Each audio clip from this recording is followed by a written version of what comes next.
Hi, hello. Welcome to the episode of Isaiah's Newsstand. It's your host, Isaiah Edwards.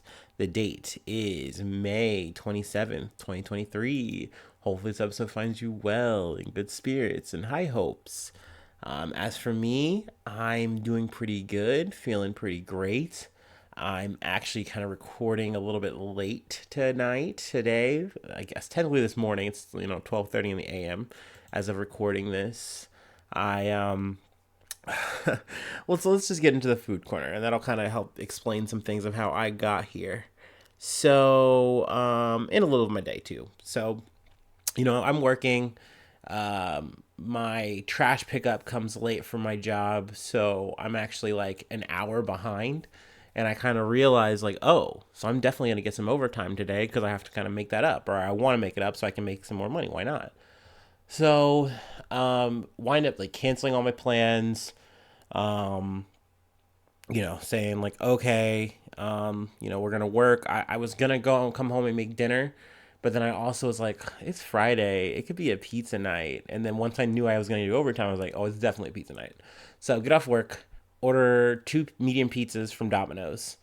I get the three cheese pizza, but this time I add Alfredo sauce, instead of normal sauce.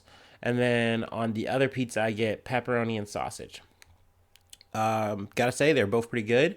I will get a little bit critical though with Domino's. Their Alfredo sauce is just not it. Like, maybe this is me being super particular about Alfredo. A lot of times I have to get like the most bougie version of it at the store in order for me to like it. Otherwise, I'm just like, ew, this tastes gross. So, it was overall okay, but once I like put some olive oil on it, some sauce, it was good, some hot sauce. So, that was my food. Now, I ate my food and the itis immediately settles in. And I'm like, okay, let's like take a nap. We were kind of already tired, we worked. Let's just take a little nap, a little nappy poo. And I wasn't quite, falling asleep. I had the TV on, I was watching some stuff, and I was like, all right, let's commit to the bit for like 10, 15 minutes. And of course, that classic works, and I just conk out. I wake up, it's dark out. I'm like, what's happened? Where am I? Like, what? And I realize I haven't worked out, I haven't recorded. Like, I'm just a mess. So yeah, we technically missed today. Womp womp, but that's okay. That's all right. That's all right, man. Um, Let me go ahead and take my break, and then we can do some news talk. All right, all right, all right. Oh yeah.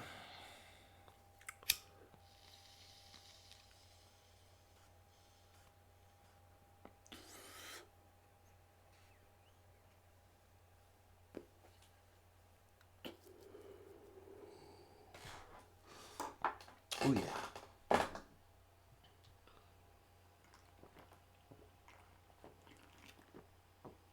All righty, right, all right. Hopefully, we're all ready to go. All right, from Al Jazeera. Man arrested in Japan after four killed in rare gun knife attack. Um, Geez, this is probably the biggest shooting story since the Shinzo Abe thing of last year. But a 31-year-old man has been arrested in rural Japan after four people were killed in a rare gun and knife attack involving a 12-hour standoff with the police. They haven't named the suspect. Also, I at one point I think I heard that it was a shotgun, but I'm not 100% sure on it. So I'm not 100% sure on the weapons, but I know he had a gun of some sort and also a knife. But the suspect was taken into custody on suspicion of murder after barricading himself in his father's home near the city of Nakano, northwest of the capital, Tokyo, at about 4:30 a.m. on Friday. The attack began on Thursday afternoon when a local man working on a farm saw a woman running from the road shouting, "Help me." He told national broadcaster NHK. Behind her was a man wearing camouflage and carrying a large knife who stabbed her in the back. The suspect is accused of shooting dead two police officers who arrived at the scene after the witness called emergency services. The two officers who were allegedly shot in the car and a woman were taken to a hospital where they were announced dead within hours. Another elderly woman also died after an apparent attack. She had been lying on the ground outside the house since Thursday afternoon, and police had been unable to get to her, media said. The rampage in a rural area of more or less just saying like this is obviously very rare. It's very uncommon. One thing I did want to cover too. There was a story I've missed telling. But last month, a man was arrested for allegedly throwing a smoke bomb towards Prime Minister Fumio Kishida as he campaigned in the western city of Wakayama. Now, I read that story and heard about it, but then I also heard that there was no like injuries or anything like that, and like at the time, it felt like news was pretty busy. I mean, it always is. So it just I kind of lost it. But yeah, I mean, that being said, even with all three of these stories, that's still not a ton of violent actions with the smoke bomb thing. That's not even a gun situation.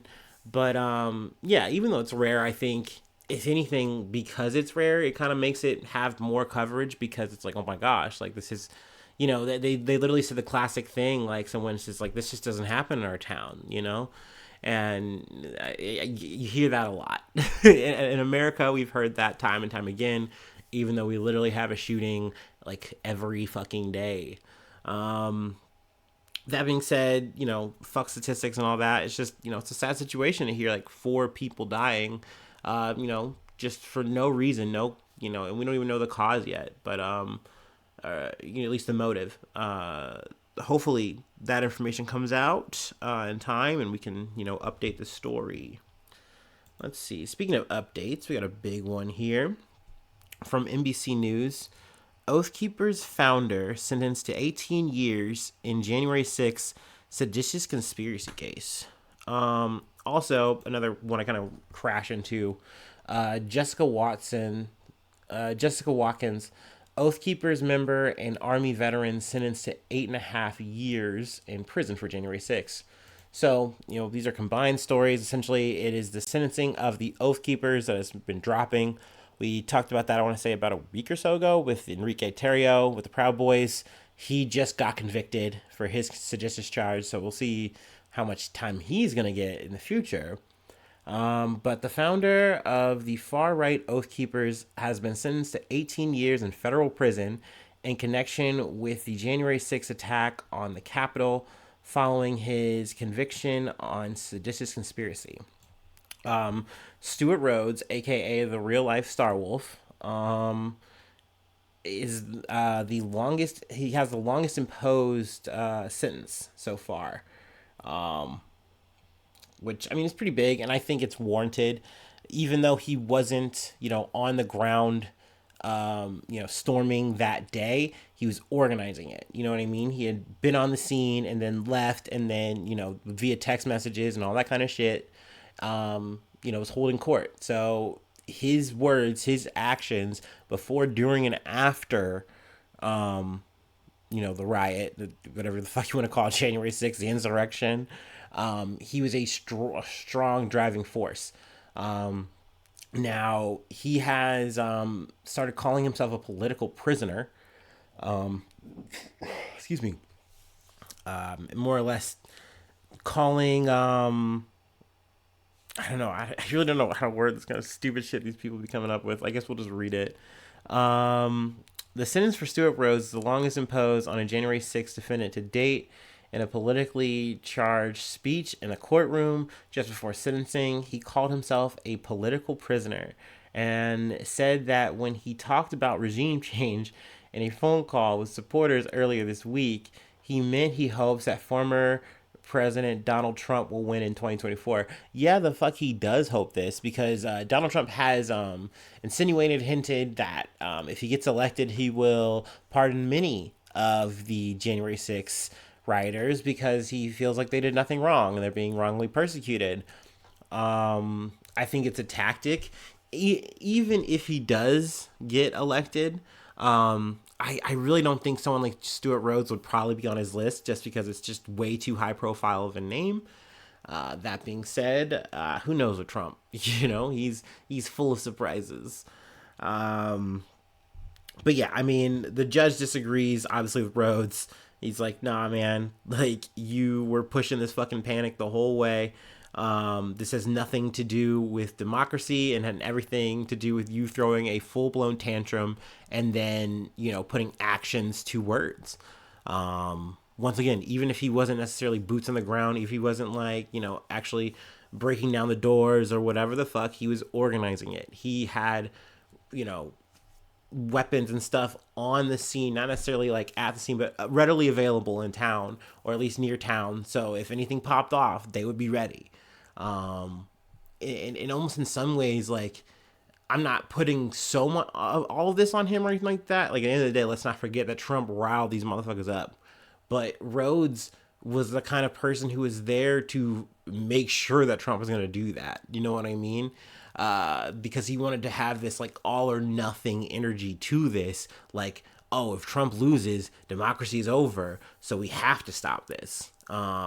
Which is crazy. Like, you really were trying to overthrow some shit, and you just are trying to walk it back now. So, he was sentenced to a long sentence. Also, Kelly Meggs was also convicted of seditious conspiracy in November.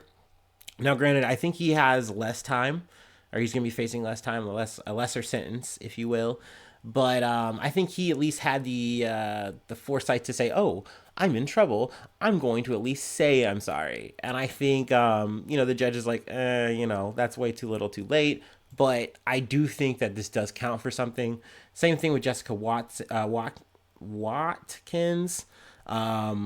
She got 8.5 years, and now I didn't know this because I really am not following all the flunkies, and honestly, this might be the last we cover of the Oathkeepers for a while because I'm not gonna go through each and every one of their sentences or anything like that. But that being said, Watkins is an interesting case just because she is a trans woman who retired from the army and through a pipeline, whatever network of sorts, she winds up, one, starting a small militia in Ohio, and then working with the Oathkeepers, and then winding up in Washington D.C., where she, winds up wilding out in January 6th, and there's blowback from that now. Once again, though, offers an apology, and I do think that even though Judge Mehta, I don't know his full name here, but he acknowledges it, but it is kind of like too little, too late. Trying to think what else I wanted to. Here we go. I wanted to cover this because this is something that she says apparently on a phone call. Let's see. Prosecutor Hughes quoted a January phone call from jail in which Watkins allegedly said of officers at the Capitol, "Boo-hoo, the poor little police officers got a little PTSD. Wow, I had to stand there and hold the door open for people. Wow." Essentially in reference to the officers who had a testimony to a panel about the whole thing, went into details. Also, there have been, police officers from that day, security, whatever, who have committed suicide because they've been so stressed out, so overwhelmed, because it didn't just end for them that day.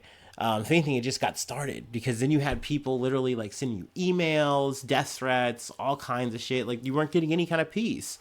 Literally people like blaming the problems of America on you for defending America that day. It's fucking so bizarre. It's so weird. So yeah, I mean, I think that goes against the whole apology spiel of like, oh, I do feel so bad. I see what I've done wrong. Like, do you? Do you?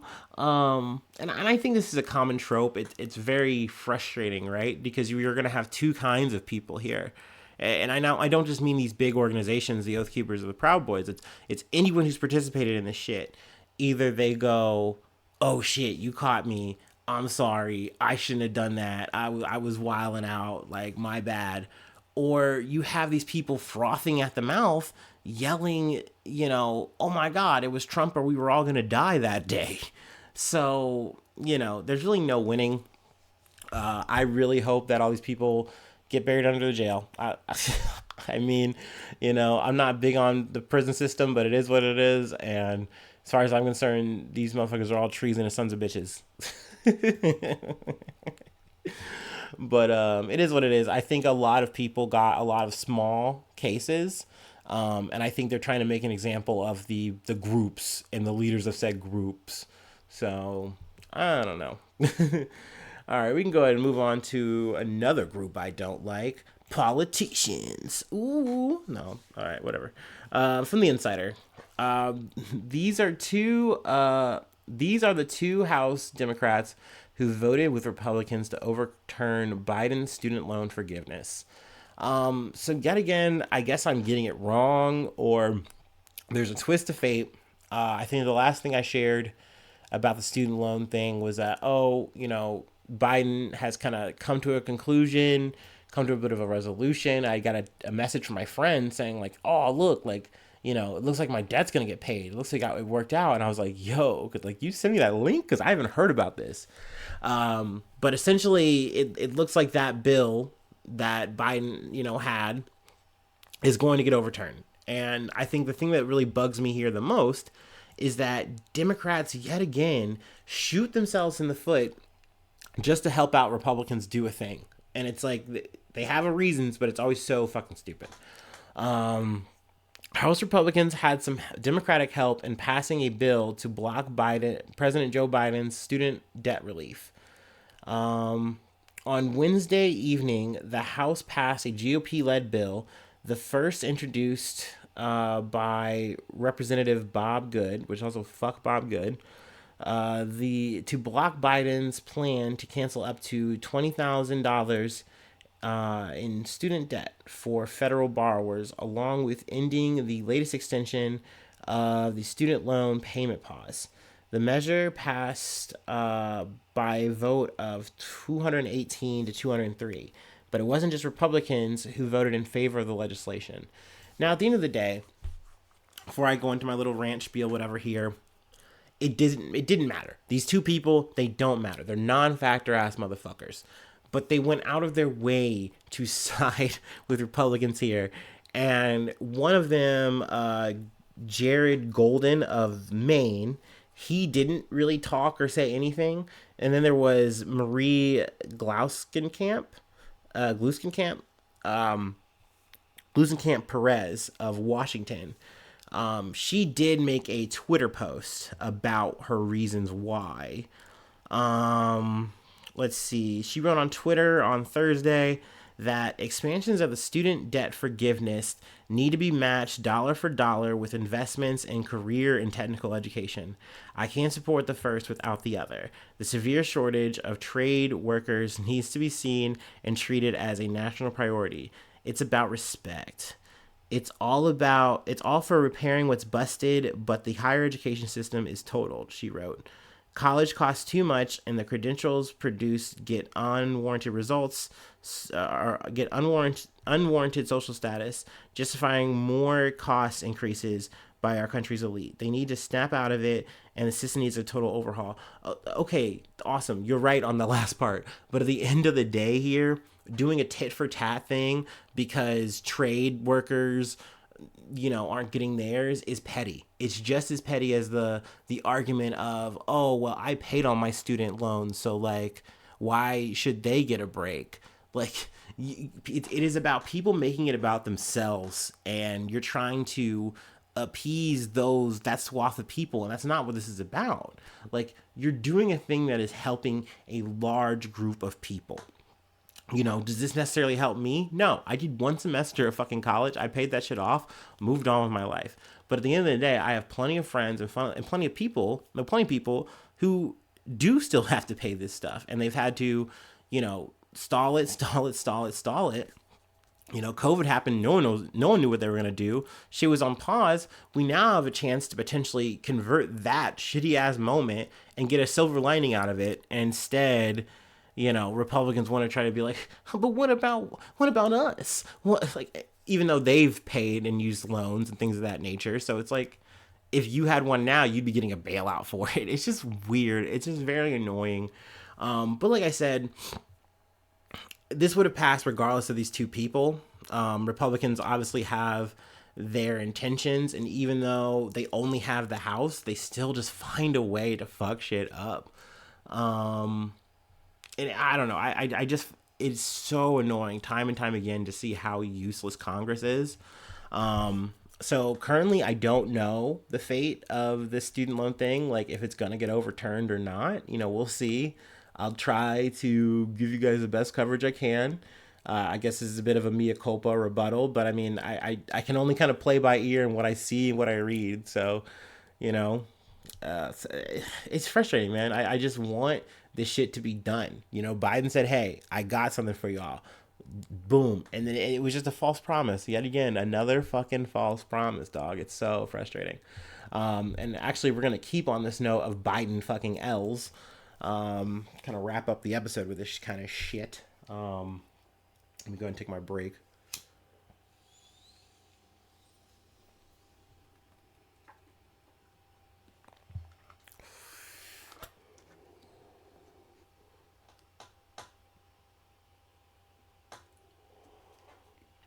All right.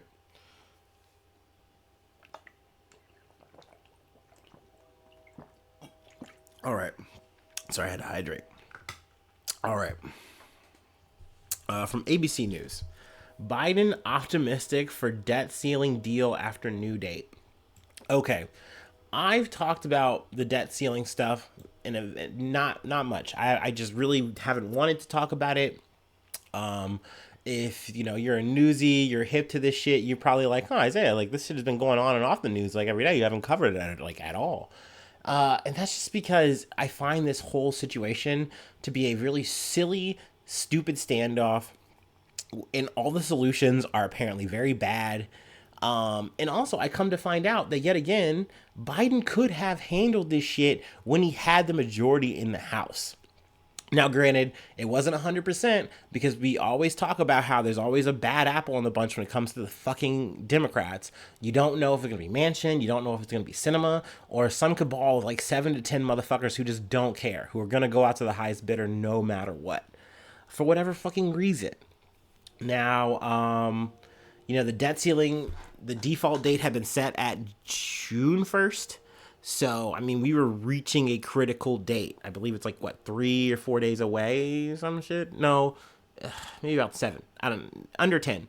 So, time's ticking away. Like I said, because Biden waited until a new, House Speaker came up, now, Republicans have the majority. It's just a whole different conversation than what we could have had. And now we're stuck doing these hostile negotiations. And when I say hostile, I mean these guys did not talk. They did not actually sit down till this month. And then they sit down and they just make the most radical demands of each other. Now, granted, I think most of the friction and the problems are coming from the Republicans. They want a lot of money cuts. They want to cut a lot of Biden's budget up and say, "Hey, we're saving money with this," and then we'll approve the debt ceiling increase. Something that has always happened time and time again. And I do rail on Republicans a lot, and I blame them for a fuck ton of shit. But this has happened on both sides of the aisle, over time. Over something that, from what I'm more or less understanding, is kind of like imaginary. Like, we set this up because it's just something that we can kind of use as a debt system, which we then can now, have a line of credit. People buy into us with bonds, all this kind of dumb shit. A lot of money shit above my fucking head. That being said, once we hit our limit, we're supposed to increase it. And we have these kind of fight skirmishes over it, but it's supposed to get solved. It's never not gotten solved, and this potentially could be the first time. If it does, that means literally the Treasury, won't be able to pay out. So people who are on Social Security won't get paid, government institutions, things like that. It's all going to be going to jeopardy. And like I said, that date, that doomsday date, was set at June 1st. That was what Janet Yellen initially had said. But now, Treasury Secretary Janet Yellen on Friday issued a new letter to Congress estimating that the government won't be at risk of running out of money to pay its bills until June 5th, slightly later than the agency's previous estimate as soon as June the 1st. So, Republicans are like big mad about this. They're like finding a way to like squirm and worm about it. I think what is it, Bob Good also makes the rounds here, talking about I need Janet Yellen to like show receipts. Yeah, I'll read a quote. I'll get his words right. Will the media join our efforts to demand Janet Yellen show her work? I've been asking for 3 months. Bro, do you want to change professions? Do you want to stop being this kind of slime ball and like move into the money sector of this shit? Like, by all means, like, like it's literally her job to do all this fucking math, with obviously other, Treasury Secretary members. I don't fucking know, whatever. But they're running all these numbers. They're trying to do what are called extraordinary measures, and they've been doing this since the top of the year to keep us, in the money. Like, I don't want to say in the money, but essentially keeping the books good. And, essentially they're saying now, as we're getting closer to the date, I'm saying we could stretch this cookie up until June 1st or June 5th, and we have a problem. That being said, it might already be too late. The big reason we are worried about this default is because, just like the average, person, you have a credit rating, and people, are going to be rating your credit, whether how good it is. And Moody's is like a big one. And it already looks like we're going to get our shit lowered anyway, which could be something that sends us into a recession. Something I've gotten wrong in saying we're in a recession or not. I'm like, bitch, I feel broke. So I won't call this a depression, but it seems bad. But they're saying like, yo, this could really push us into it. A credit ratings lowering would be very terrible. That might already be a thing. Like, that might be unavoidable even if we do get a deal set up. That being said, there's still no deal set up. So, like, that's part of the reason why I didn't even want to cover this shit yet. They're still playing around. The negotiations are so dumb, so useless. So, I figured, hey, I'll do some coverage on it. We'll see. Hopefully they come up with an agreement, but even then you still need a few days to actually run it through Congress. And there's people on both sides of the aisle, Democratic and Republican, are both saying, from what I'm hearing, I'm not liking it, and I might not support this. So who knows what other jams are in the works here. But all the while, I'll close out with this. Marjorie Taylor Greene pays $100,000 for chapstick used by Kevin McCarthy. This was from the Independent, but I'm just going to kind of freestyle this off before I let you go.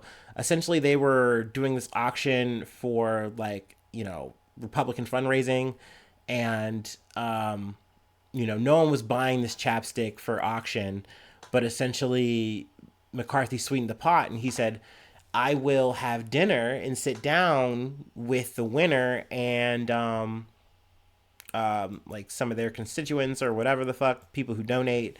And that piqued a lot more people's interest, especially Marjorie Taylor Greene, and she won the cherry chapstick, and posed with McCarthy. It was really weird and awkward, but from what I'm to understand, this is kind of essentially kind of how soft business kind of gets done. You do these kind of donations. You donate to this group, which essentially this is like a Republican group, and that money might go to your campaign or something later on. Who knows? And this dinner is going to be good because you all get to sit down and talk more with donors and supporters, potentially getting more money for yourself or for McCarthy or whatever in the future. Who knows? So it's all hands shaking the other, washing the other, you know what I mean? Over some fucking cherry red. But that's all I got for today. I thank you so much for tuning in. If you'd like to help out, support the podcast, I do have a Patreon, patreon.com/Isaiah News. You do get access to bonus episodes. I do one every week. Also, I got a Discord, but that's free. You just gotta hit me up for that. Also, you get a newsy shout out once a month. I say your name, I plug a project. And then also free ways to hit me up: Facebook, Twitter. Oh, excuse me. I'm also on Instagram. You can like, subscribe on the YouTube, all that kind of stuff. Gmail, IsaiahNews1@gmail.com. And yeah, feel free to hit me up. Talk to me about news. Talk to me about whatever.